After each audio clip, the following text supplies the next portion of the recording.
Okay. So, I told you, I'm going to introduce you to some microorganisms first class. I hope that at least once a week, or maybe like 2 microbes a week, we're going to cover. That's going to be pretty awesome. We can, cover way more interesting clinical relevant stuff. So, we're going to chat a little bit about Clostridia, which is rod-shaped bacteria. Okay, Clostridia is gram-positive. Many of you don't yet know what gram-positive versus gram-negative means, and it's probably like you'll learn about it on Wednesday or next Wednesday. But basically, when we refer to microorganisms as gram-positive versus gram-negative, we refer to a certain type of staining. And it turns out that some bacteria are gram-positive, some gram-negative. And they stain differently. Gram-positive microorganisms under certain conditions. Cells are blue, and gram-negative microorganisms appear red under the microscope. Why it's so important? Turns out that gram-positive and gram-negative bacteria fundamentally differ in their sensitivity to different classes of antibiotics and sensitivity to different types of antimicrobial treatments. Say, some of them will be more resistant to alcohol-based disinfectants, and some will be less resistant. Some will be more resistant to chlorhexidine, and some will be less. Does that make sense to you? So this is actually a very fundamental story, whether bacteria is gram-positive or gram-negative. And this is something that you need to know. You do need to know. Say, I ask you, Clostridia is gram-positive, you tell me. Does that make sense? Another interesting story about Clostridia, they obligate anaerobes, which means they grow without oxygen. Oxygen, in fact, kills them. Okay? They prefer unoxygenic, anaerobic environments. And last but not least, they form special structures that are called endospores. Now, I'm throwing a lot of new terms at you. Endospores are bacterial, I call them bacterial escape pods. Endospores are special structures sorry, one second.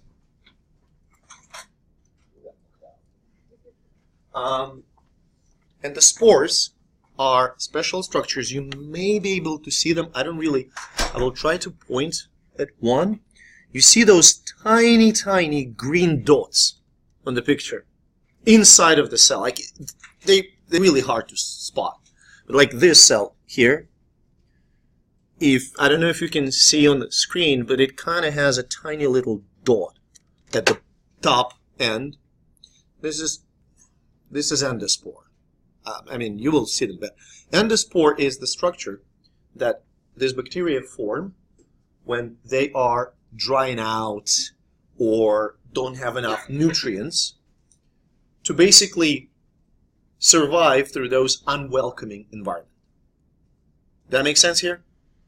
So say you have Clostridia that end up here in the air. Remember, they are anaerobes. They don't like air. So they will form endospores. Endospores will protect bacterial genetic information, and these endospores can survive for years. And they're really, really hard to kill. Really hard to kill. Really hard to destroy. Okay?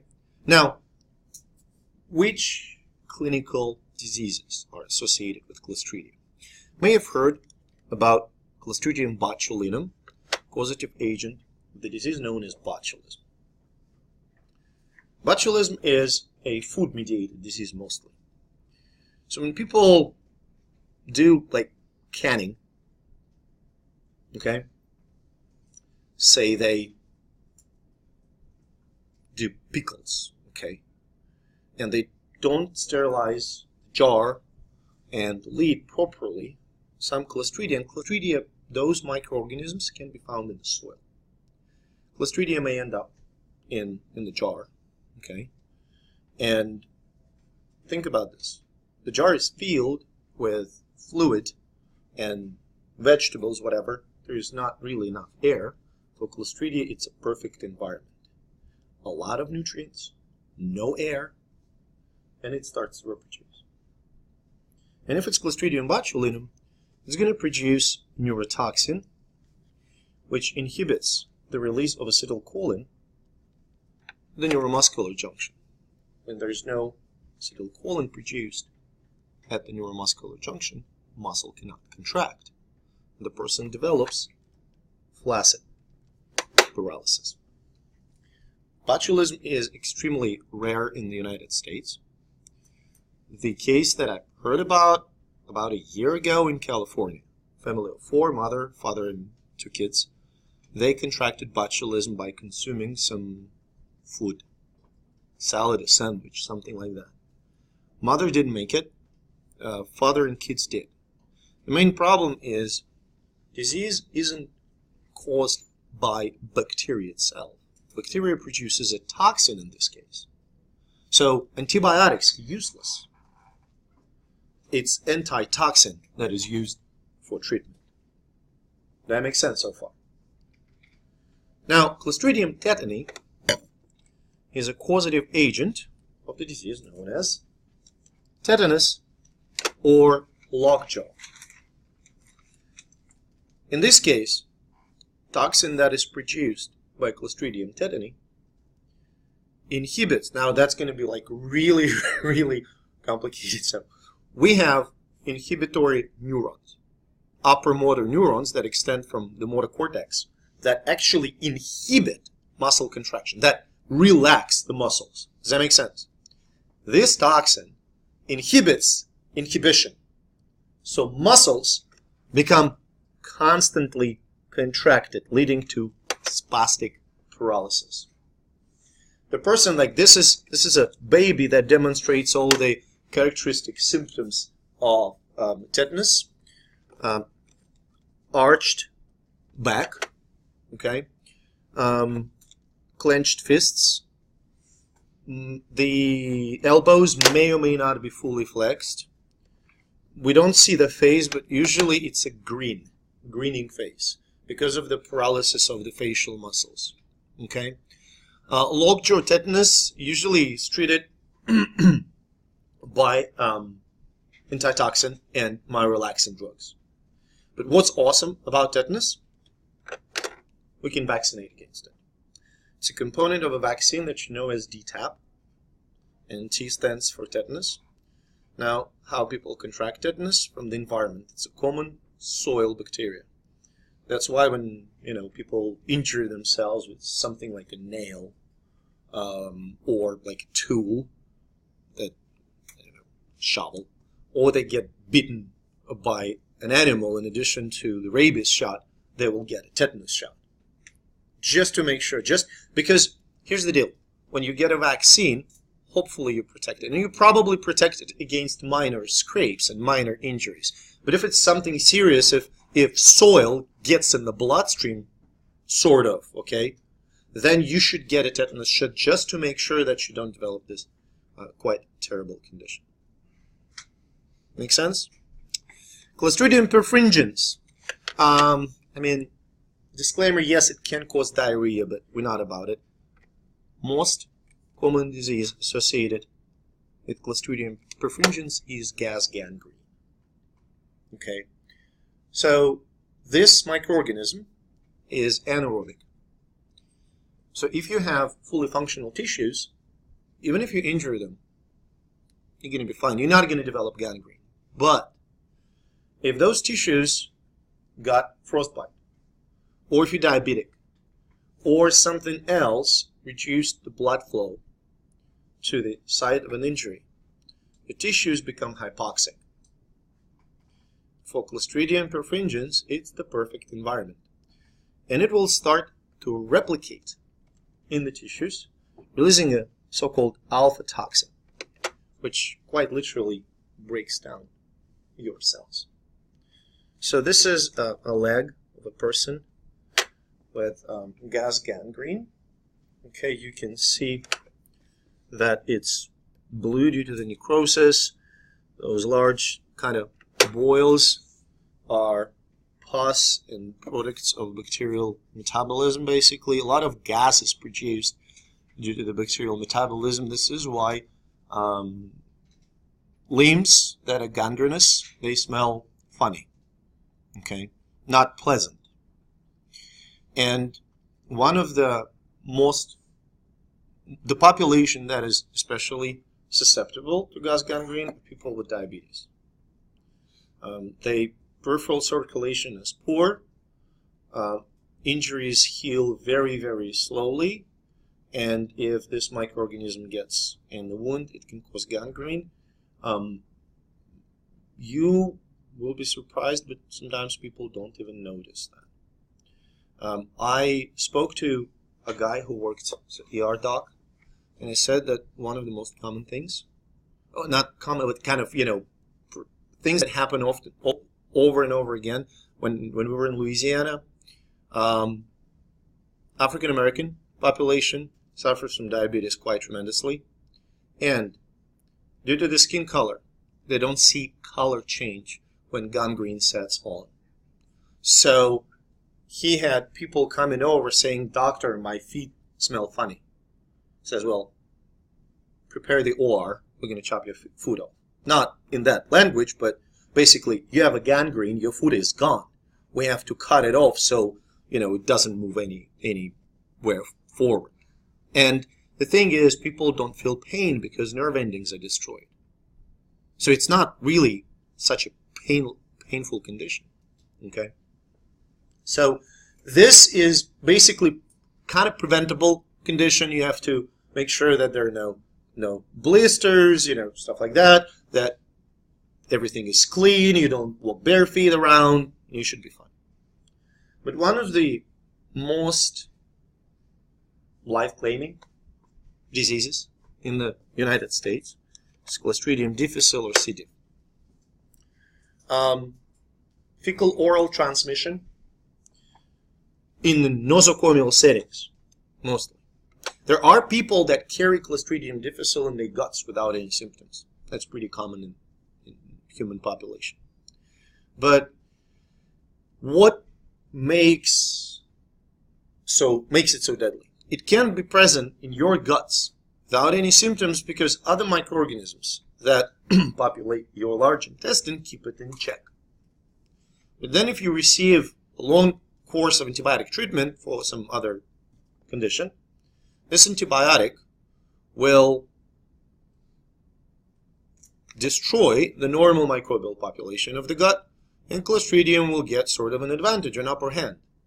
And it will start to reproduce uncontrollably, leading to the development of pseudomembranous ulcerative colitis. So these are so-called pseudomembranes. Those are accumulations of pus, dead bacteria, dead white blood cells, stuff like that. Now this ulcerative colitis, okay, leads to dysentery, bloody diarrhea, and may eventually lead to perforation of the large intestine, leading to peritonitis, spillage of the gut content into the peritoneal cavity. What are the treatment options? Can you treat this with antibiotics? Actually, you can. It's kind of, fighting fire with fire in some extent. But basically what you do, okay, we got this, we're gonna erase the entire gut microbiome, just destroy everything there, and then we will hope that it will repopulate. It's kind of lousy strategy, but it is used sometimes. But more and more common is the strategy to use fecal transplants. Okay? And that was, in my opinion, a genius idea. Because where does this disease stem from? Lack of normal microbes, right? So if you introduce normal microbiome, which is a separate story, define normal, I bet everybody in this room have slightly different microbial populations, but generally, if you would look at all our microbial populations in the gut, they're fairly similar. Okay, so if you introduce that normal microbiome, that would be terrific. You just reestablish normal population, that will keep Clostridium in check. It works.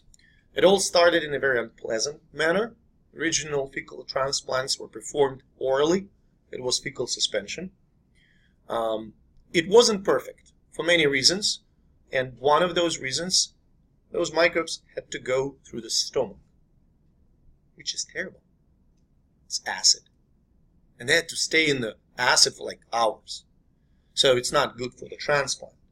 So later, there were approaches to deliver it through the colonoscopy, like in this example, and it's actual publication. So they had 36 patients with Clostridium difficile, and 32 had a favorable response to the fecal transplant. So they improved. Does that make sense?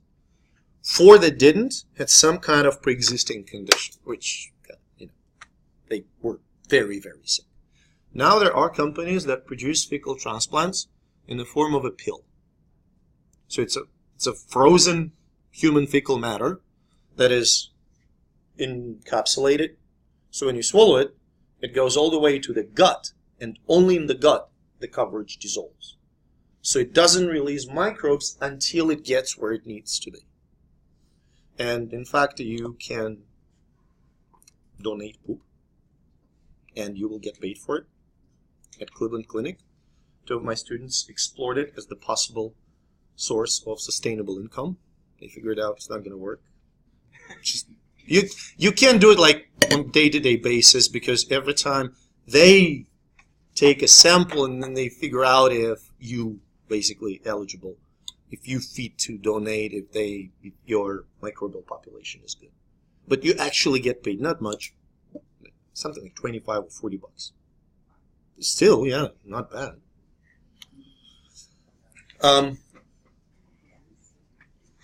Now, few slides that we're going to chat about now are reminder slides, kind of to get us all on the same page with certain foundational things, okay? So first, water, pH, water is important. 60-70% of the cell is water. Things that are super important about water. Water molecules can form hydrogen bonds, because in the water molecule, oxygen is slightly negatively charged, hydrogen is slightly positively charged. So this positive-negative interaction allows water to be liquid. It also allows water to work as a very good solvent. Okay? All hydrophilic compounds, polar compounds, can be dissolved in water because water molecules can interact. This slightly positive hydrogen here can, say, interact with a negative chloride ion, dissolving sodium chloride. Does that make sense? It's just pH. I beg you, don't memorize the scale.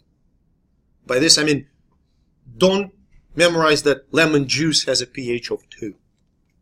I don't really care.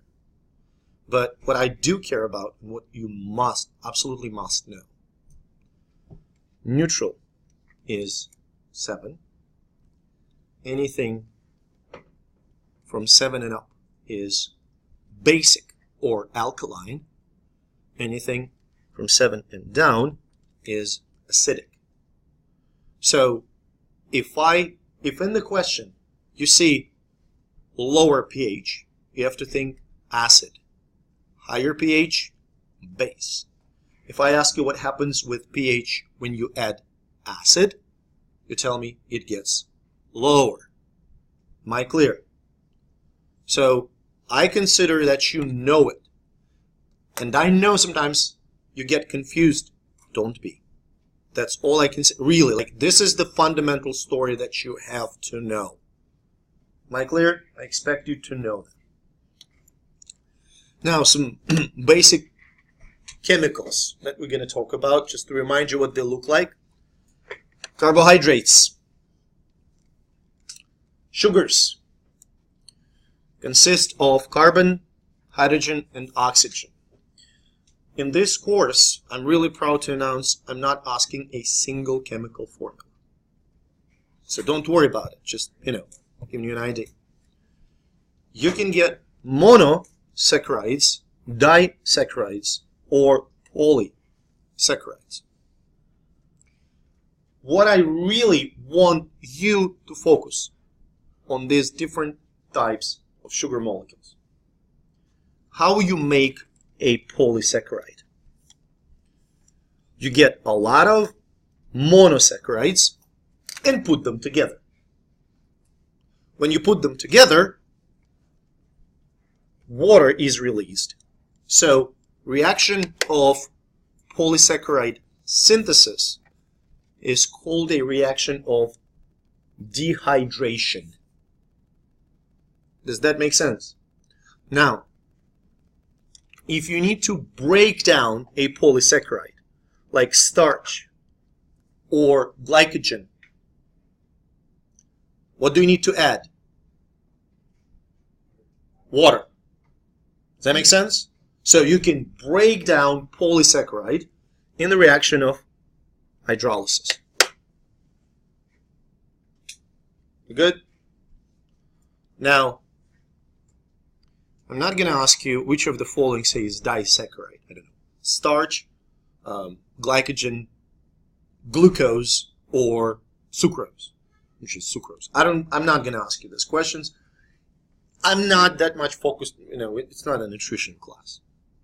But I want you to understand that fundamental principle of polysaccharide, monosaccharide chemistry.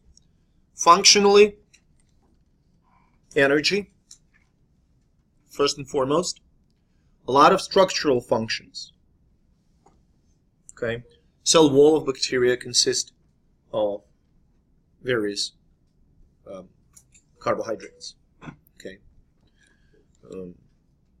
part of DNA and RNA molecule, and sugars can also modify proteins, forming so-called glycoproteins. Any questions? So it's like it should be all repetition of what you already learned. Lipids or fats. The kinds of lipids that I want you to remember all the time. Triglycerides, formed by combining the molecule of glycerol and 3 molecules of fatty acids in the reaction of dehydration. Does that make sense? So again, you see, this is a reaction of synthesis. 1 molecule of glycerol, right here, interacts with 3 molecules of fatty acids, forming 1 triglyceride molecule and 3 waters. In order to break down triglycerides, what do you need to add? Water in reaction of hydrolysis. And you will see this pattern in practically all reactions of synthesis and degradation that we're going to look at. Make sense? Function, energy. For microorganisms, triglycerides is the source of energy, nothing else. Okay? Phospholipids. In phospholipid, in a typical, there are a couple of dozen different kinds of phospholipids. But like the general idea here is that you have glycerol molecule, you have 2 fatty acid molecules, and you have a phosphate. Okay? Phosphate, how is it charged?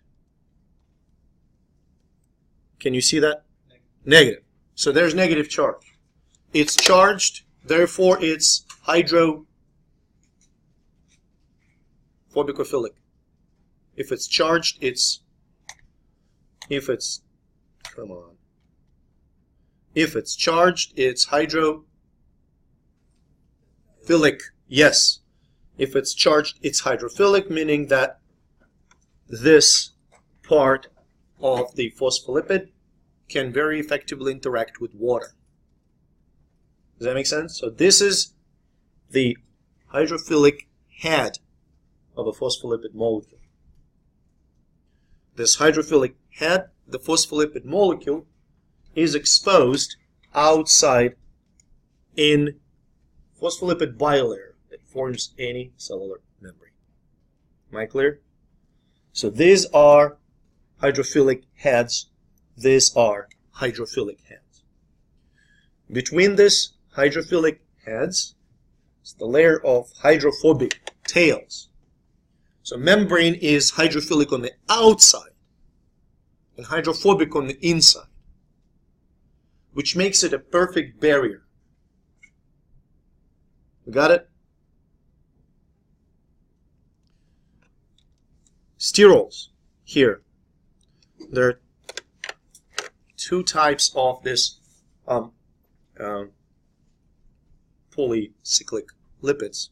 On the left, you see a representative of the sterol group. This is a cholesterol molecule. On the right, you see a similar molecule that is called a hapine.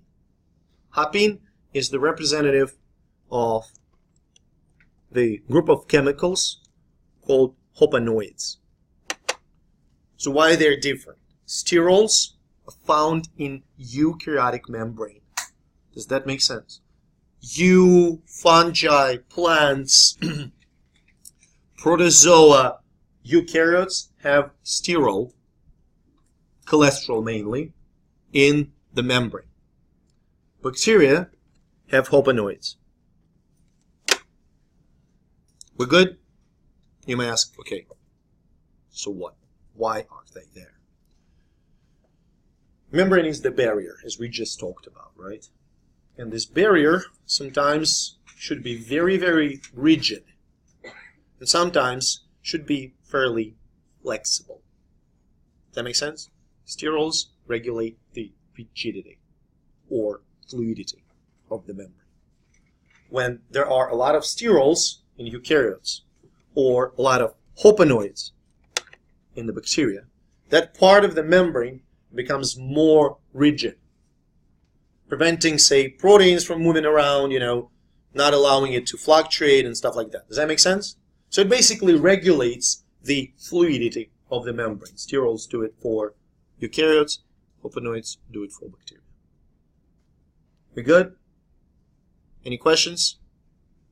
All set? I will see you on Wednesday then.